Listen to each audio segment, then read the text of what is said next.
Hello, Dr.Mini.Pg, Specialist Gynecologist, RUKN Medical Center, Ajman. Today we can discuss about intrauterine growth restricted babies. In pregnancy, there is a normal regular growth pattern for the baby. Baby increases the weight and size accordingly day by day. But if there is a restriction for the growth of the baby, that is called IUGR baby. Usually these babies get their nutrients and oxygen from the mother through placenta and umbilical cord. Any problem in the placenta can cause lack of this nutrient and oxygen supply to the baby, that can lead to growth restriction for the baby. The problem causing placental formation a little bit problematic is due to maternal diseases like pregnancy induced hypertension, maternal cardiac disease, maternal kidney disease, or blood clotting problems in mother due to SLE or antiphospholipid antibody syndromes. This can cause placental insufficiency, thereby leading to intrauterine growth retardation.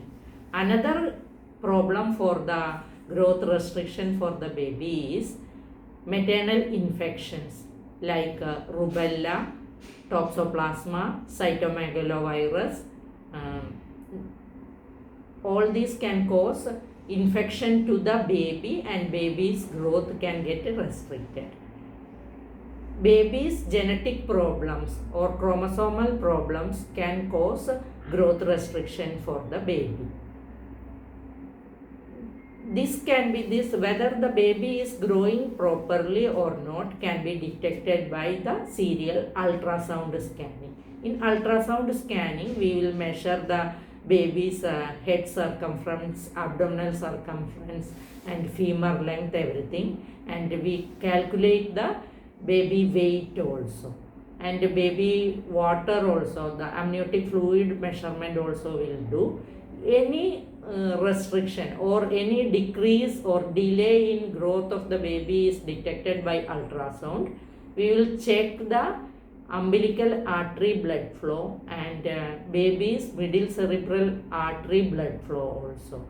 These measurements we have to repeat every 10 days or 1 week we have to measure again. If the baby is getting restricted for the growth and no improvement in baby's weight or the growth is not proper, we have to think of terminating the pregnancy, because there is no point in keeping the baby inside the womb. That can cause intrauterine death also for the baby. So, depending on the gestational age, we will give the lung maturity injection for the mother and then we will terminate the pregnancy. These IUGR babies can have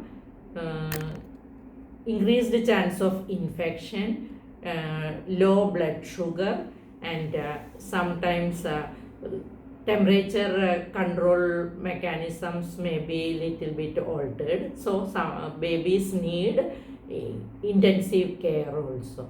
But for IUGR babies, this catch-up growth will be occurring within 2 years and baby will be normal after 2 years most probably.